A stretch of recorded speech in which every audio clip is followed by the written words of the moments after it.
Bwaaa!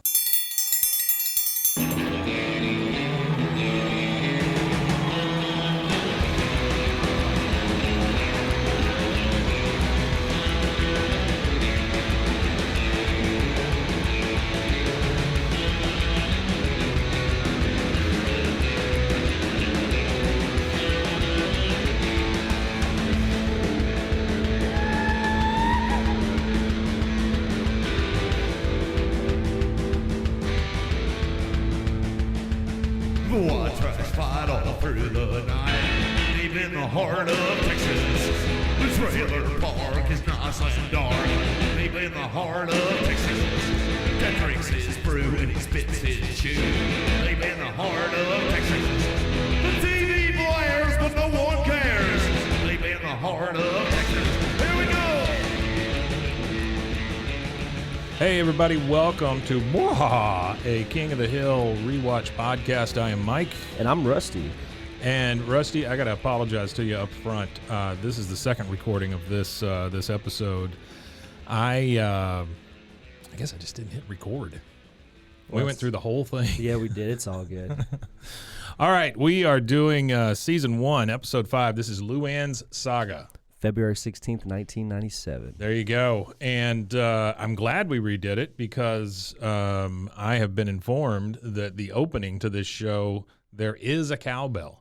And in the No hollering. previous unrecording, That's right. I said there there was wasn't one. no cowbell. Mhm. Yeah. So we got a little bit of cowbell. Not much, just enough to where you didn't catch it. No, I didn't catch it. Yeah. I guess I wasn't paying attention to either the record button or the cowbell.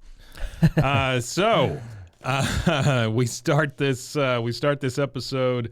This one is truly all about Luanne, and we get introduced to Buckley, and we see how much of a family member Luanne really is to everybody. Yeah, and we get to see like the dynamic that plays out throughout the entire series between her and Hank. Yeah. Because they have their own kind of relationship, like which you kind of see it at the I guess it was the first episode or second episode where she comes out and she says, "Oh, well, I'll help you with your truck or whatever," and she says, Right. "Oh, it's this," and then she helps him with his truck, that kind of thing. So Yeah. I think that's like the first hint of it, but this is like the first like Yeah, this is the first where you see Hank like being her surrogate dad or whatever. yeah, you know, see him just- really like melding at this point. Yeah, and he actually cares about her, and you can tell. yeah, he does the dad stuff, all the complaining and all that, but Oh, yeah. like deep down, he really cares. Sure, Yeah. sure. Yeah, unlike my father. No, I'm just kidding. All right. So we start off this episode. We've got Luanne and Peg in the Peg-a-leg in the living room, and they are doing some jazzercise. Yeah, just doing some light calisthenics. Just 2 more. Come on. Okay, 5 more. 5 more. Hey, you said 2. You can't predict this tape. I've seen it long enough to know that. Yeah, they says killed me. Luanne. Yeah. So she sat there and watched this tape and has exercised on this tape 100 times and still doesn't know what the routine is. Right. That gives us a little insight as to Luanne's Ditziness, Yeah. max headroom. she's a little bit ditzy. Yeah. In comes Bobby. He is he's all worked up because his Game Boy's out of batteries and he needs to get to the Nintendo quick, like a fiend, like he's fiending for electronics. It's yeah. like it's like he's got to go to the bathroom or something, you I know, gotta go really quick. bad. Yeah, I yeah, gotta go he quick. just runs in. I gotta go quick. And so Bobby instead is waiting. They say, you know, hang on, Bobby, and he joins in the jazzercise. Oh, not only does he join in full stride with like perfect like rhythm and movement. That's right. And then in comes Hank. Hank, shut that off, Bobby. Stop dancing now. Yeah, and then Luanne goes, what does he say? He says, He says, shut that off, Bobby. Stop dancing now. And she goes, he's not just dancing. He's firming his thighs and tightening his buttocks. yeah, and then Hank looks at her and he's like, watch your mouth. Watch your mouth, Luanne. Damn it. Look at this place. So now we get Hank had come inside because he wants to go into the spare bedroom and look at his stuff Yeah, So- looking at his stuff. So apparently the spare bedroom is the place that Hank goes to just see all his things that aren't out anywhere else. Well, that's what dens really are, I Yeah. think, for men, is it's your Yeah. teenage bedroom. It's whatever, like the last bedroom that you had when you left your parents' house. That's what a den is for a man. That where he could set up his things and his Yeah. stuff and his items. And he's griping because the sofa bed's in the out position. There's stuff everywhere. Yeah, it doesn't matter if it's a mess or anything, but it has to be his mess. It has to be his Yeah. things where he has them and stuff like that. Because it's like when my old lady comes into my space and she's Yeah. like, "This looks like a shithole," and I said, "Well, it is a shithole, It but is, it's that's an right. organized shithole. I know where everything I need is." It's my shithole. And she's like, That's "Well, right. do you have an HDMI cable?" And I'm like, "Well, yeah, let me go look for one." And I can go straight to the box that's buried underneath 30 Yeah. other boxes to where it's at, kind of thing. Yeah, I have one of those. We closed in a garage several years back when the kids were still at the house, and that is my quote unquote office, even though it Okay. has no real heater or cooling ability. There's a window unit, but there's no heat pump on it. There's no heat pump, so it's nice and nice and cool in it's there. Nice this and cool morning. in there. Yeah, I bet it was. It was icing last night. I could hear the ice It's hitting the roof. crazy. Yeah, it's Yeah, crazy. it's We go crazy. from like We're 70 in March. degrees. Well, it was 70 degrees like 2 days Yeah. ago. Well, it almost was 80. almost it was 80. 80 2 days Yeah. ago. Yeah. All right, so Hank is upset because of all his stuff is everywhere. He can't find anything because it's not his mess. Luanne tries to help by showing him some of his stuff and saying, "Are you looking for this? Are you looking for this?" Yeah. And he's like, no, it doesn't work that way. It doesn't work that way. And then she shows him a tackle box, and he's like, well, maybe that needs reorganizing. Yeah, that right? might need it. That might need a little organizing. And Luanne goes into how, hey, Uncle Hank, don't worry. I'll be out of your hair soon. I think Buckley's going to ask me to move in with him. And this is really, I guess, one of the first. This is truly the first time we've met Buckley. We saw him in the previous episode. Yeah. Where he's working at Megalomart. Where he's screaming at him about Do you know where a hammer is? That's right. A Tap and damn die. hammer. Tap and die. Tap and die and some WD-40. Yeah. Yeah, and the thing that should really concern people is that Luann says about moving in with Buckley. Isn't it neat? I'm going to go from daddy to you to Buckley. Yeah, it shows a lot of mental health problems for sure in that statement. A lot of dad issues for sure. Yeah, and Hank responds with, "Yeah, it's an amazing journey, Luann." An amazing journey. So, anyway, she shows him the thing, and he says, "Yeah, maybe I'll take that thing." But he's still upset about it. And so and then we get to Buckley roaring up on the motorcycle. Roaring up on the motorcycle, yeah. And the shout from the boys is, "Get a muffler." Yeah, get a muffler, even though right. he does have a muffler. It's just a loud one. It's just a loud one, right? Yeah. And then Luann hops on the back of the bike, and they're going to take off, and the boys are saying something about how do you let her go out with that hairball? And Hank's like, "Well, she's not my daughter," and that sort of thing, even though she kind of is. Yeah. They only get about halfway down the street, and we see Luann jump off the motorcycle and kind of yell at Buckley, and then come back, and she's bawling and crying. Yeah, and then Peggy was standing there, and Hank goes, "Well, what the hell was that?" That was a breakup. Yeah. So And one of my favorite parts of that is Boomhauer. It gets very uncomfortable for him. And so he's just like, dang old bird's flying low this time of year, man. dangle awkward. Dangle awkward, man. That's right. That's right. And like you say, Peggy comes running up and she goes, hey, guess what was on sale? Oh, my Lord, you've been dumped. Oh, so my Lord, you've been She knows dumped. immediately, what's going on. And so she starts comforting Luann, tells her to tell Aunt Peggy all about it. Meanwhile, we are going to supper at the Hank Hill house. Oh yeah, and she's been slaving over this hot stove, whipping up, Fish sticks. all American meal, some right. fish sticks and probably some soggy Macaroni and frozen French cheese or fries French and some fries. macaroni and Yeah, cheese. yeah. Boxed macaroni and cheese. That's right. I yeah. hate boxed macaroni and cheese. Do you? Like fake cheese, period. I don't Yeah. like like American cheese, like processed cheese or Velveeta or anything Yeah. like that. Whenever my wife makes macaroni, she makes it with real cheese. Yeah. You ever you know about the white cheese slices, right? Yeah. Like you see the yellow cheese slices and then the white cheese slices. The white cheese slices are never wrapped, which I don't understand. Never number wrapped. one. Yeah. And did you know those are the exact same cheese? No, I didn't know that. It's just coloring. Oh, so yeah, It's just coloring. The highly processed cheese has the highly processed yellow number 32 in it. It's got yellow in it. That's probably That's all the it is. cancer in it. Yeah. Yeah, sure. Well, we all got that. Yeah. Anyway, Peggy starts telling Hank about the healing process and how they've gotten past the first hump because she talked with her today, and there's only 7 more humps to go to get Luanne back to normal. And Hank is like, well, I need for you to fix her now. You know, because Hank is used to that kind of thing where if you got a problem, you solve it and you move on. You know, and you can't necessarily do that with a crying girl. No, you can't. He says they're in bed, and he says to Peggy, you know, without my quiet time, I can't be an effective propane salesman. Which shows to how much he's dedicated to his job. That's right. That he's laying in bed and he's worried about being an effective propane salesman while he's laying in bed at home. It's his purpose. It's his purpose for being on the planet. It is. I think it's more purposeful for him than his actual family sometimes. So yeah. I think you're right about that. He tells her again, you know, you got to fix her. I can't go through 3 more weeks of this. If you don't fix her, I'm going to. Yeah. And Peg responds, telling him that he doesn't have the tools for the job. Oh yeah, and then he goes, well, what's that supposed to mean or whatever? And then she goes, well, you remember when my aunt died? You kept grabbing me around the waist. Sorry, is saying let's wrestle. Let's wrestle. And he said, you told me it helped. You told me it helped. And she admits it does. So I did. I don't know, well, that's weird. Yes, it did. That's weird. Yeah. So she tells him, she's like, you know, Hank, listen, if you want to help tomorrow, just tell Luanne she looks pretty. That's it. You know, that's all you got to do. 3 words. What's that got to do anything? She just needs to hear it from a man. Yeah, 3 words, nothing more. Don't say anything else, Hank. You look pretty.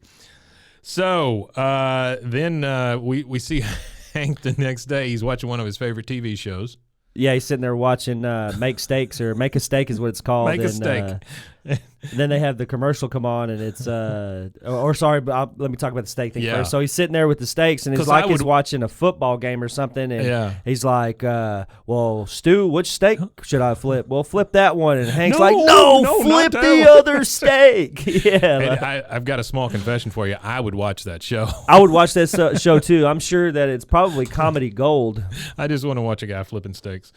So, yeah, we get to the commercial now. And I believe this is the first time we see the Megalomart representative in Chuck Mangione. Yeah, Chuck Mangione, the illustrious flugelhorn. Flugelhorn. Yeah, we player. had and you guys missed that last time when we didn't record it. we said another instrument, and then come to find out it was a flugelhorn. He's a flugelhorn player, which is a variation of a trumpet and stuff like that. Right. But, so the fun fact is that Chuck Mangione's voice. Anytime you see Chuck Mangione in King of the Hill, it is his voice. He only has like 8 or 9 appearances, maybe more than that. But he's got one less than 20. He's got one episode that's totally dedicated to him. Yeah, he does. Which it's is less than 20 episodes with him in it, but more than 10. Yeah. So Chuck is on the commercial telling us all about Megalomart, and hawking the 12 5-pound bags of gourmet chocolates for only $10. Yeah, that's a shit ton of chocolate. That's a lot of chocolate for $10. And Luanne sees it, and of course she freaks out because that was Buckley's section. Buckley's section. Even though Buckley worked in Hammers before. Yeah, he worked in the Home Depot section. Yeah, hardware. Yeah, hardware. She starts crying and crying. I was dumped. And Hank, remembering what Peggy says, you look pretty. Why aren't you saying everything? You look pretty. Yeah, you look he pretty. Just keeps repeating, you look pretty. And then he didn't say nothing else. And then she asked Hank, she goes, well, why aren't you saying anything? Yeah. She said, well, I never liked Buckley. And then he talked about a greasy-headed dump by a loser and all that. That's and right. Then he tells her, he goes, Luanne, sometimes life throws you a curveball. There's 2 ways you can deal with it. You can cry. That's the path you've chosen. Or you can not cry. And that's when he teaches her about eating her feelings. And that's, like I said, that was the unrecording from last time. That was what I had said was my favorite part about this show was the running gag that the show has of eating your feelings. And you could hear Hank gulping. And he tells her, every time you have a feeling, just stick it in a little pit inside your stomach and never let it out. And then she goes, are you supposed to have a pain underneath your rib, Hank? Yes. He goes, yes, that's natural. There you go. Yeah. I think that's and I don't know. I mean, I didn't grow up anywhere else. I grew up here. And so I would say that's a very Texas male kind of thing. You don't show emotion. They don't show emotions, and most of them, when they do start showing their emotions, they're in their late 50s. Yeah. Yeah.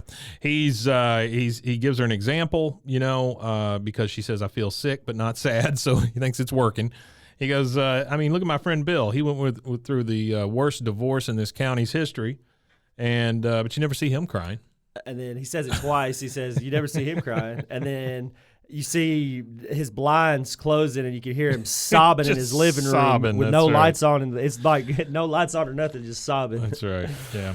He goes over the fact that Peggy told him, that it takes 3 weeks tops, and this sort of thing, and he's just, honestly, this is as close as Hank comes to having a heart-to-heart with somebody. Yeah, absolutely. At least what we've seen yet. And then it's really funny that she's talking about, she's talking all the crap about Buckley and stuff like that, and then she says. Another thing I hate about Buckley, he takes me to all-you-can-eat buffets and says I have to sneak off his plate just so I can get an iced tea. That's right. But then he gets scared. And she didn't even get to eat or share nothing. She's just sitting there drinking iced tea. Yeah, he sounds like a real keeper. I hate boys like that. Why do boys with braces always want a French kiss? So you get to the point where it's Hank and Luanne sitting there at the table and they're eating cookie dough. They're raw cookie dough out of the tube. Like something she would do with a girlfriend, like a girlfriend or something like that. Yeah, and then Hank takes that role, which again shows. Actually, I think this right here really is more telling about their relationship than any activity that they've done so far yet. Is him being able to sit there with her and do all this like sisterly type activity. So I kind of think that's real indicative of the relationship that we'll see later on and how it builds. Oh yeah, sure. So Hank is really impressed because he's never eaten the cookie dough raw like this. He tells her it's almost as good as ice cream, and Luanne tells him that they do make ice cream with raw cookie dough in it. Yeah, and he looks surprised. Damn, sister. Get me my keys. And so the next thing we get is they're coming back from the grocery store, and they're just laughing and cutting up and stuff, and they're having a great time. And Peggy meets her at the door and wants to know where she's been because they were supposed to be crying together all night. Absolutely. And one thing that I appreciate here is that this is one of the few times where Peggy is actually right. That's true. And you think the whole time you're watching the episode that Hank is doing the right thing until you get to, we'll hit it in a minute. But I really like that because you really think that Peggy is this ditz, and she's not very bright, and she comes across as a know-it-all kind of person, but someone who doesn't know it all but thinks she does. Yeah, definitely. I mean, she is the thrice running Spanish substitute teacher of the year. Oh, absolutely. That's nothing to got that going. That's nothing to scoff at all. So they get into it. Luanne goes to bed. And Peggy's talking to Hank about, my Lord, what did you do? And he goes into how he's fixing Luanne, and not that he's right or anything, but he's just better at it because he's going to fix her like he fixes a carburetor. Like fixing a carburetor. That's right. Tearing it down and rebuilding it back up. Yeah. And you know what? It was fun. Put a little WD-40 on it. It's good to go. That's right. That's right. And that makes total sense because all the people I've known, like my dad, he definitely would rather fix a carburetor than fix a problem anywhere else. I mean, that's it's akin to eating your feelings. You go out and fix a carburetor, and the carburetor is your feelings. They put the feeling and emotion instead of expressing emotion to their family. They'll go out there and love that carburetor instead. Yeah, that's right. So Peg explains to him how it's a natural process, and you can't manipulate it, you can't fast forward it, all of this sort of thing. And then he starts being condescending to her. He's just like, being a little shithead. You look pretty. Yeah, just to get her to shut up. He used her own technique against her. Is what's funny. That's a technique that didn't work for Luanne, but it worked on Peg. Yeah. Oh yeah. It definitely worked on Peg. She's, you've got to stop. Yeah. You look pretty, Peg. Oh, thank you. So the next thing we get is the whole crew They're going, well, with the exception of Bobby. They're going out to a honky tonk. Which actually last time I Yeah. said I didn't know what the name was. Yeah. And I actually, if you look at my notes, these are the same notes. I actually did have it down. So it's called Ugly's Cowboy Saloon. That's right. Just like my handwriting. Ugly's Cowboy Saloon. Yeah. That's fantastic. So they're all pulling up in the parking lot. They're going to go in, and we find out that the purpose of this is for them to find Luanne a new boyfriend. Which is foreshadows again into who's right and who's wrong in this whole situation. We'll find out that Hank is kind of weird. I think this is like one of the weird things that Hank does out throughout the show. Mm-hmm. Him going in to go find a potential date for his niece. It is weird. That's kind of weird. It'd be like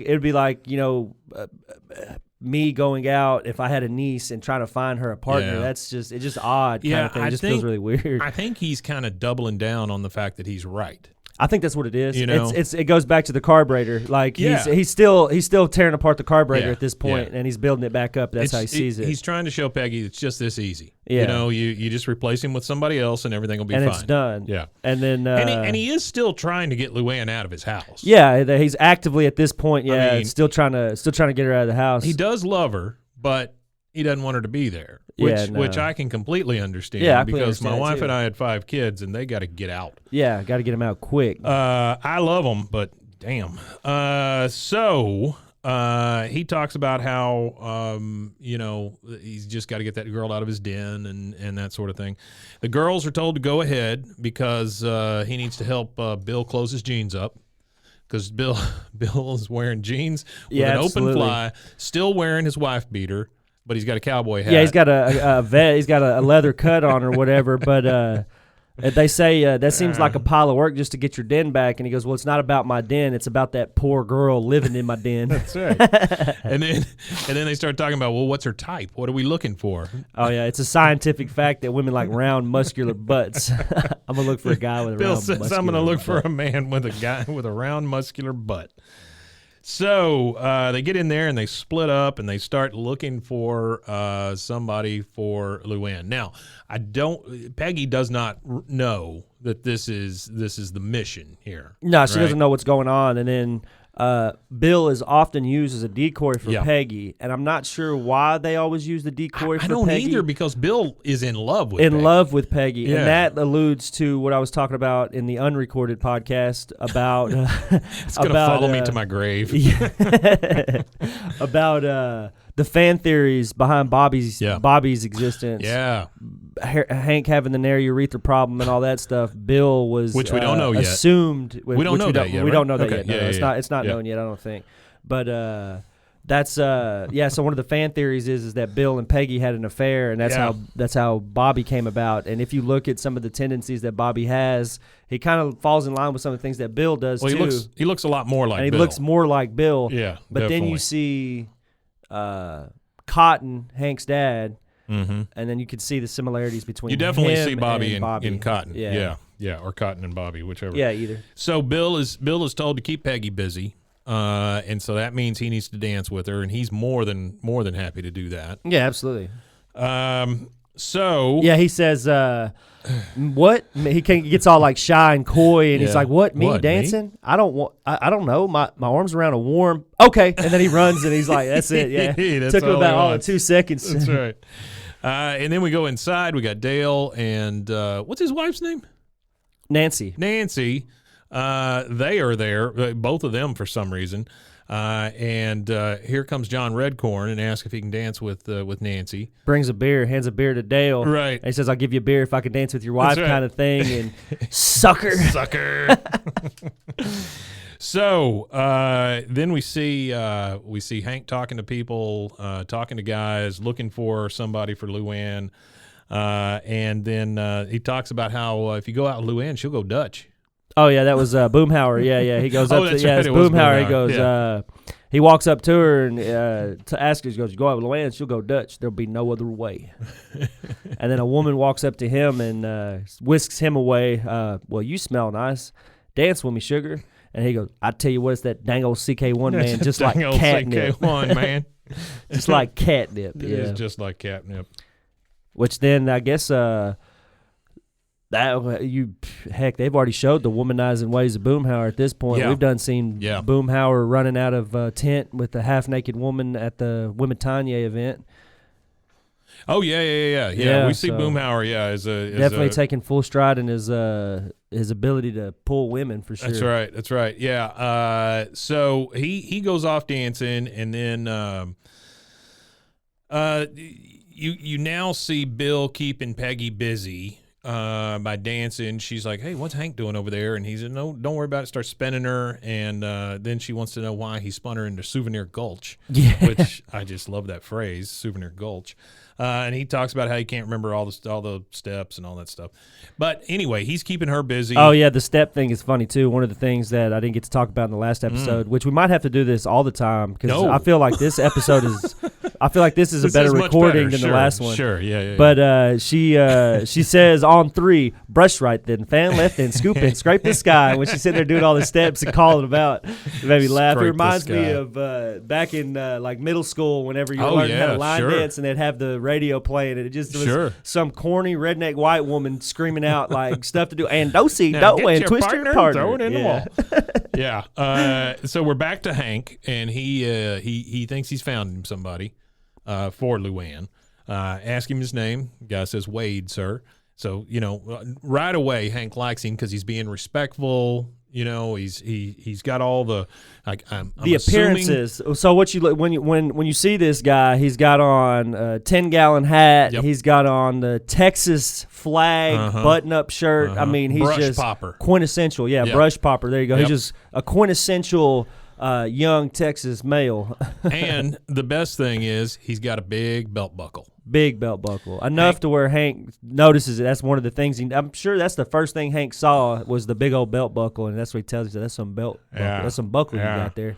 Thank you, sir. Yeah, that's enough for Hank. Means a lot coming from a man like you. I can plainly see you knows a thing or two about buckles. I'm assuming he has a round, muscular butt. Right? Yeah. We find out he was a quarterback. Yeah, well, it's funny because they pan back to Peggy, and she's like, and grapevine, left, pitch right, fan, double dog down. Get your kick now, slap that heel toe. And then it goes back to Hank again. And quarterback, huh? Yeah, talking about quarterback, and he goes, you love your mama. And I do. She cooked with a grass range. Propane. He goes, I don't know if I'm ready, Uncle Hank. Yeah, she doesn't know if she's ready to go out with somebody else, Luanne, and Hank, now enamored with Wade, says, well, yeah, sure you are. And Wade's a catch and a half. He can run the 40 in under 5 seconds, which, is very important to any relationship. Oh, yeah, very. You want a man that could sprint faster than anybody else for sure. And Luann's still upset about it. She doesn't know if her heart's ready, and Hank goes through the... I think a man like Wade probably sprints towards danger, not away from it. Oh, yeah, sure. Yeah. Wade is, I'm sure Wade's a catch and a half. Yeah. But she doesn't know if she's ready. She says her heart's telling me, and he stops her and says, well, your heart's telling you what? You're the boss here, not your heart. And so they go through that whole thing. Your heart is your employee. Get your heart off its butt and get it back to work. And so she goes, she takes the advice, and she goes over to Wade. And then they talk about how she's found her person, she's done, and so now they just go back to dancing. Yeah, and then it goes back to Peggy and Bill again, which we did. This is another thing that we didn't talk about in the last unrecording. So she goes, well, Bill, get a shirt that says unrecording. Unrecording. You should. That'd be funny. Yeah. She said, Bill, you need more confidence in yourself. She goes, if you ask Peggy Hill, you boot scoop with the best of them. And he goes, I don't know. All right. And then you hear the announcer go, well, this one's going to be the ladies' choice. And then this is when Hank steps in. And this was funny, too. This one I thought was hilarious. She goes, better than aerobics, huh? You worked up quite a sweat, Hank said to her. And she goes, that's not my sweat. Not my sweat. And then they go off and they dance away. Yeah, she just covered in Bill's sweat. That's lovely. Yeah. So she asked about Luanne. He says Luanne's fine. She's gonna hold on a second. So that for me, like, we'll go back to the fan theory real quick. So that does, the I fact guess, that she has his sweat all over him and it does not bother her in any way, shape, or form. that right there is another tell. I feel like I'm Well, gonna talk about this as we go on through the series. See, I pick think this Peggy being the tomboy that she is, it just doesn't bother her. just doesn't bother because she's a tomboy. Yeah. Yeah, that's another possibility. I really don't want to think about her and Bill together. Nah, It I doesn't sound don't. great But to we're gonna me. explore But, it. all right, Yeah, okay, we're gonna enough. explore it. Got to rip that Band-Aid off. Yeah. So he tells her she's going to get a ride home with a friend. Blah blah blah blah. And then they go on to dance. And then we're back at the house, right? I think so. Yeah. Yeah, we're back at the house. Yeah. So there we go. It's a nice. And we'll be right back after this commercial message. All right, so we are back at the house, and Buckley comes zipping up onto the yard, and he's got a heart-shaped box of chocolates with him. Yep. Just for him though. Yeah, he said, They're for better be later. for me. No, they're for me later. So he's asking about Luanne. Hank tells him that she's off with her new boyfriend. She's in love. You blew it, diphead. You can't compete with this new guy. He's a football player, and football players know how to treat women right. Yeah, yeah. And then she goes, well, you broke the rebound rule and all that. And, well, what's gotten into you, Hank? And then he goes, well, I was hoping she would fall in love with Wade. And she goes, well, hoping one hand and poop in the other and tell me which one fills up faster. You're out of your depth, Hank Hill. You've opened a Pandora's box, a box that has a sign that reads for women only. As long as it took that river to carve the Grand Canyon is how long women have been learning to subtly manipulate relationships. You only think it's easy because we make it look easy. Yeah, and then she says, do you think you could just step in and fix it overnight? Could you really be that big of a fool? She said, woe is you, Hank. Woe is you. Yeah. Hank is assumedly thinking that everything's going to be fine, that Wade's a good guy.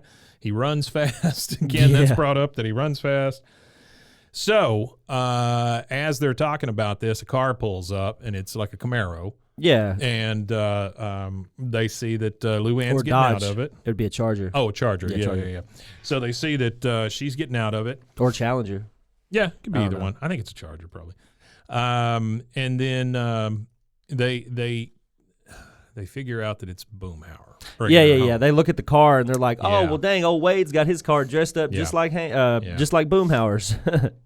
Yeah, and then so they go out to confront him because this is Hank's worst nightmare. He sees her getting out of Boomhauer's car, and he's like, thank goodness Boomhauer gave me a lift. A lift? Is that what they're calling it these days? You can't trust this guy. Yeah, he said he's a no good, immoral, skirt chasing rascal, which is terrible. Which right is in front of terrible. Boomhauer, Right in front of yeah. Boomhauer. Yeah. It's like one of his best friends, and that's a theme that you see throughout it. They all kind of like Hank kind of is kind of pissed off, I guess, at each one of them or whatever. He kind of has his own battle with each one. I mean, it's okay for him to hang around with them, but not anybody else. Yeah. So if you, at least you like him more than Buckley, though. I mean, I guess that's a thing. So Hank is not having this. No, he's not. And they have like this back and forth where she tells him he can't tell her what to do. You're not my dad. And he goes, Damn well, straight I'm not. Damn straight I'm not. That's and right. then he says, but while you're underneath my roof, I'm your landlord and I forbid you to date him. Which is funny because what the hell? Your landlord can't tell you who you can't be in a relationship That's with. right. But That's right. I thought that was pretty funny. And then she goes, well, I'll find another roof. I'll stay with Boomhauer. And then Boomhauer chimed, well, that ain't going to work out. Hey. These little old gals coming around here flat out no, man. Flat out no, man. Thanks, Boomhauer. Yeah.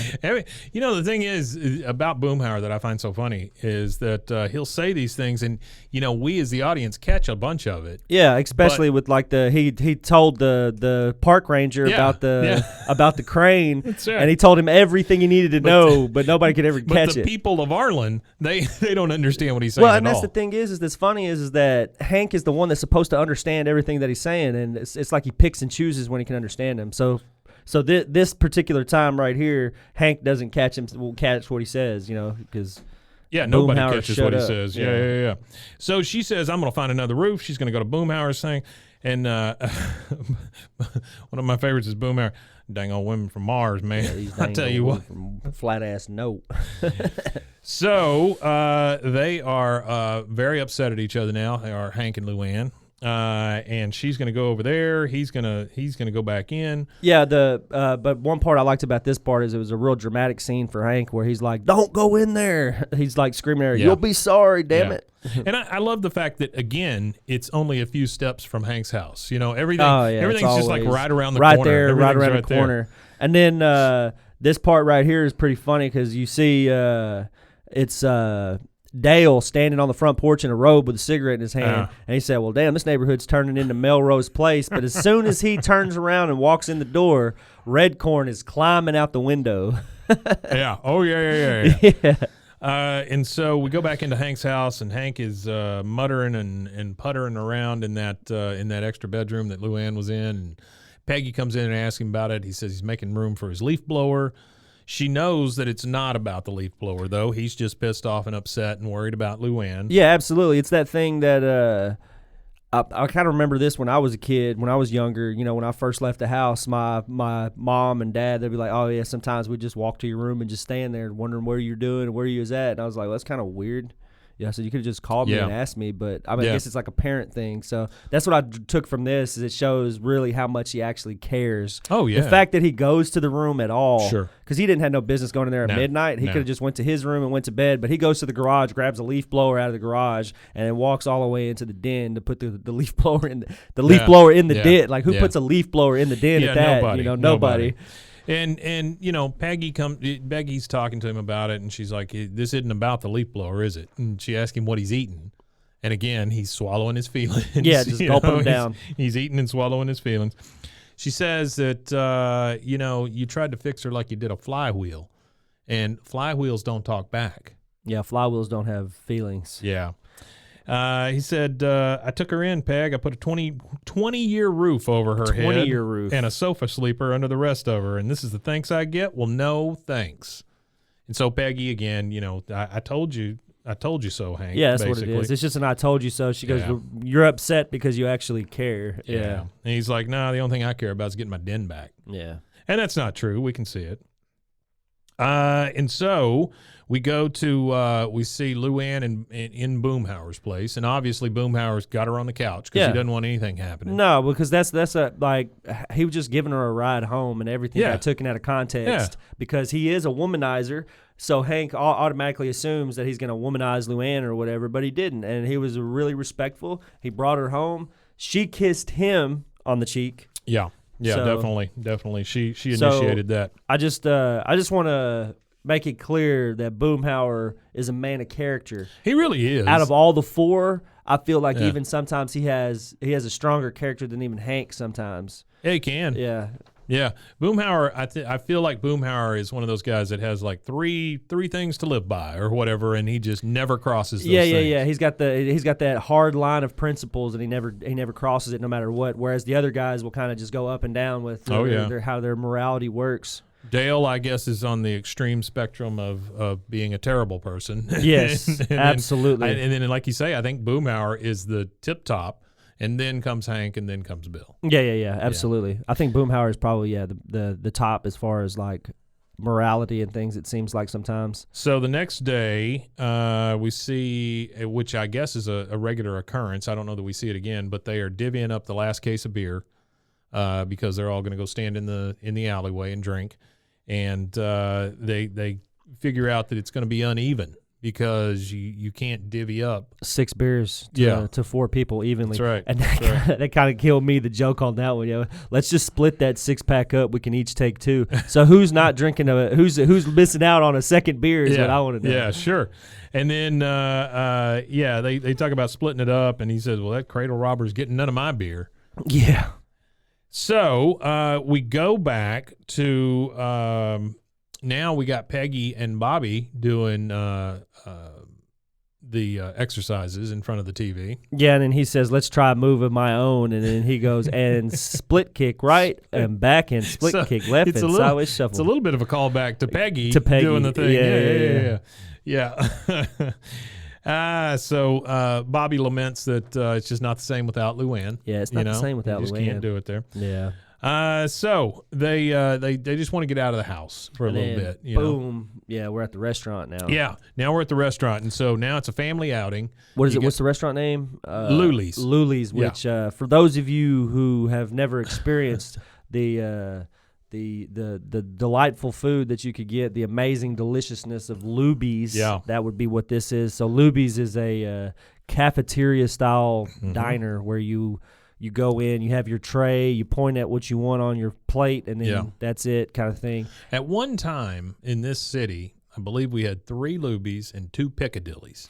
Oh, wow. And Piccadilly... There's a lot of Luby's and Piccadillys. Yes. Piccadilly was basically the same as Luby's. It's just another brand. I think it's a very Caucasian place to eat. Oh, yeah. Cafeteria food. Well, it's very after church kind of, grandpa, grandma, kids, all that stuff. Yeah, they all go and they can pick out whatever they want. That's always the appeal. Pick out whatever you want. Well... That's not really true because it's limited to like 4 entrees. Yeah. Right? I mean, you're getting the fried chicken, you're getting the meatloaf, and Salisbury steak. You're right. Now, at Luby's, there was a special dish called a Tampico steak. Oh, wow. I remember going with my grandfather and grandmother a lot, and that's all my grandfather would get. He'd get the Tampico steak. All it is a piece of, I don't know. I don't even know what that meat is, but it's a tougher cut of meat that's been pounded out, right? And they cook it like they would a steak, which means this thing cooks in probably 2 seconds. Yeah. And then they put cheese and onions across the top of it. So that was a Tampico steak. Yeah, that was his favorite. No seasoning, just cheese and onions. I don't know. Well, that's the thing that anytime I've ever eaten Luby's, the food is just you might as well have a pocket full of Tabasco sauce and seasoning. Take some serendipity or something. Well, it's like eating at an old folks' home or something. Yeah, that's exactly what it is. It's like Aramark food. Yeah, it is very much like Aramark food. Yeah, you're right about that.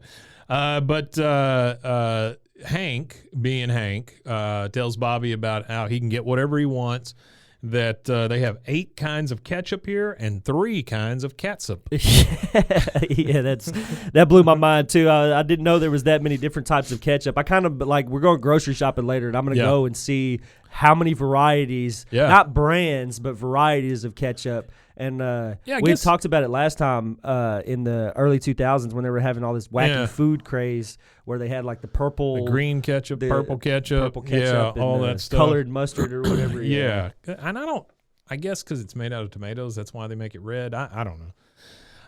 But anyway, they see Luanne and Boomhauer there after Hank orders his fried chicken plate of fried chicken, French fries, and some fried okra. Yep. Next episode, we'll learn that this diet is not so good for Hank. It's not good at all for Hank. But they see that, and Peggy's the first one to point it out as being a nice surprise, seeing them there.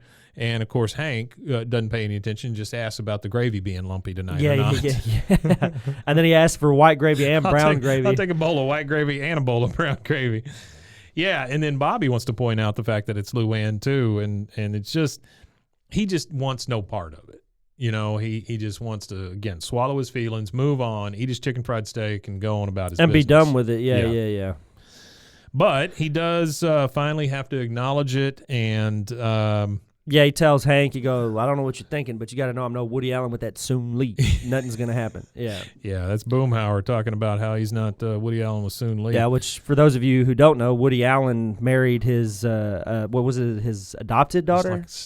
It was like his stepdaughter or something. I don't know. It was a really freaky situation. I don't want any part of that. Yeah. But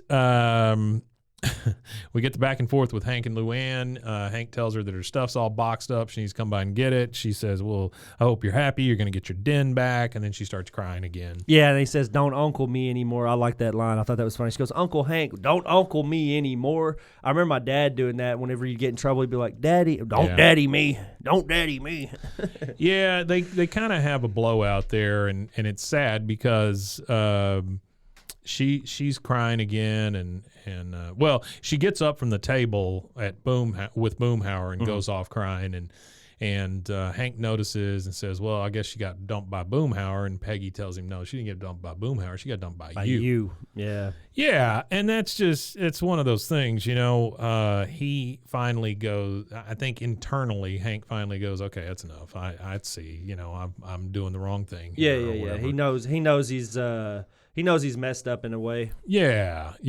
But Luanne shows up to get her stuff, and he tells her it's all in there and says that he's been moving some stuff around. It seems like the room looks a little better this way. The bed's out and the whole thing. And so he has basically straightened up that whole room and made it so that Luanne could come back. And yeah, he put it back together for her and problem everything. anymore. And then he tells her, you could leave the fold-out bed out, and stay a while kind of thing. Kick your shoes off. Yeah. It's not worth packing it up night after night, all that stuff. And finally, Luanne breaks down and tells Uncle Hank that she loves him. And, of course, Hank wants none of that. None of that. No, he would rather gulp that down and put it in a pit in his stomach. Yeah.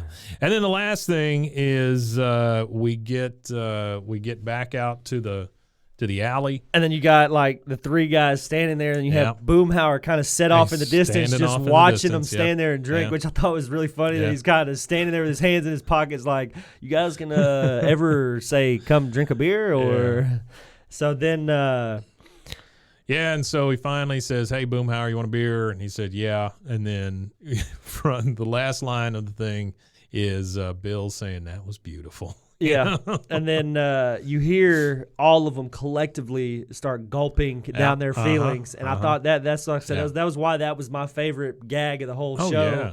Was it ran throughout the entirety of the show. The whole show, and then at the very end, the last scene is all of them eating their emotions. This episode is still one of those where we're learning about the characters and we're learning about their relationships, and I really like this episode just simply because.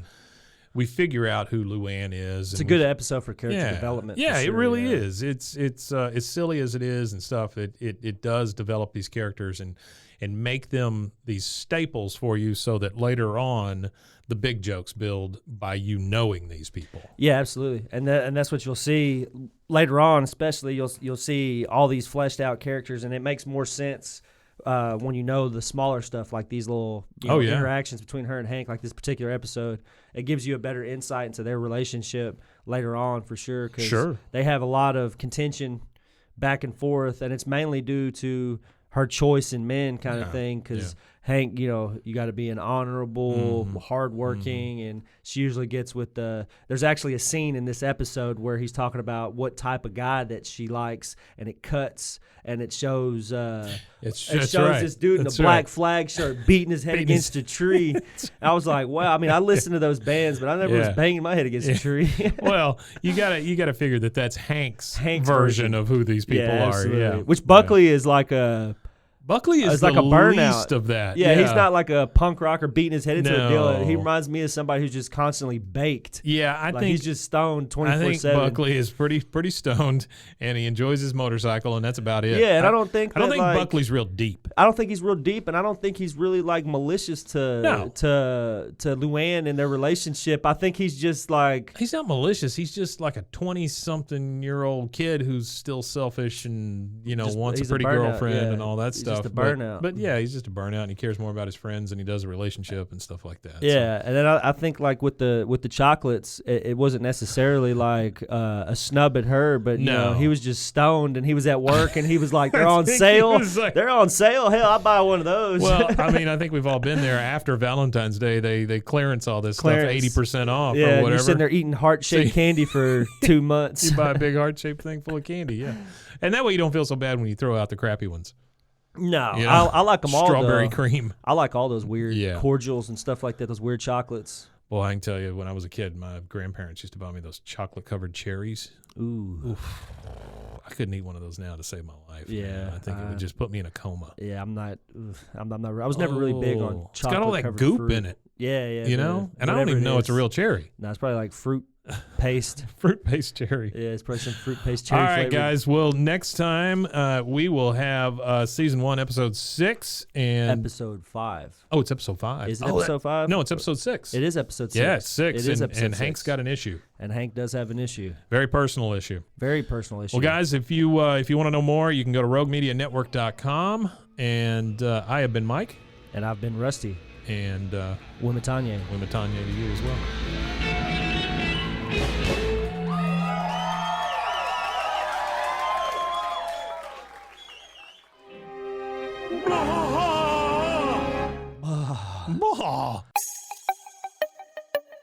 This has been a Rogue Media podcast.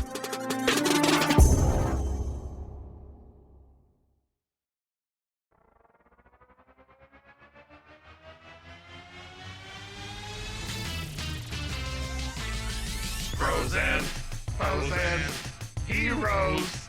Gonna tell you about frozen heroes. Gonna tell you about. Hey, I'm Zach, And I'm Mike. and we have a fantastic new podcast to tell you about. Bros, Foes, and Heroes. It's the two of us looking into the world of comics, breaking down some characters that you may have never heard of, and some that are just absolutely ridiculous. Yeah, so Zach comes up with a character each time, and I go into it just completely blind. I don't know who this person is or what their abilities are or anything, and basically I guess we kind of go over their origin story and just some of the ridiculous stuff that maybe, especially Golden Age stuff. Oh, Golden Age stuff is always the best, and we will make sure to highlight all of the shenanigans and just absolute weirdness of everything. Yeah, that's right. So subscribe today and follow us on Instagram at Bros, Foes, Heroes. And if you don't, I know where you live. Not really, but please subscribe. Frozen heroes. Gonna tell you about frozen heroes. Gonna tell you about.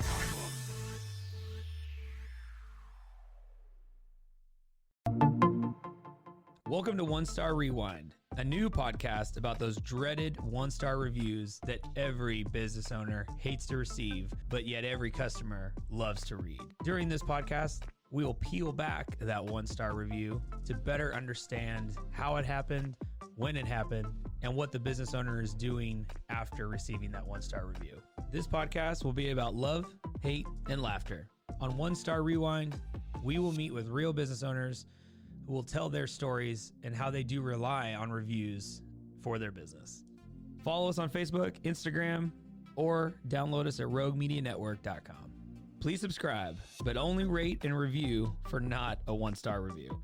Join us each time for a new review and a new story.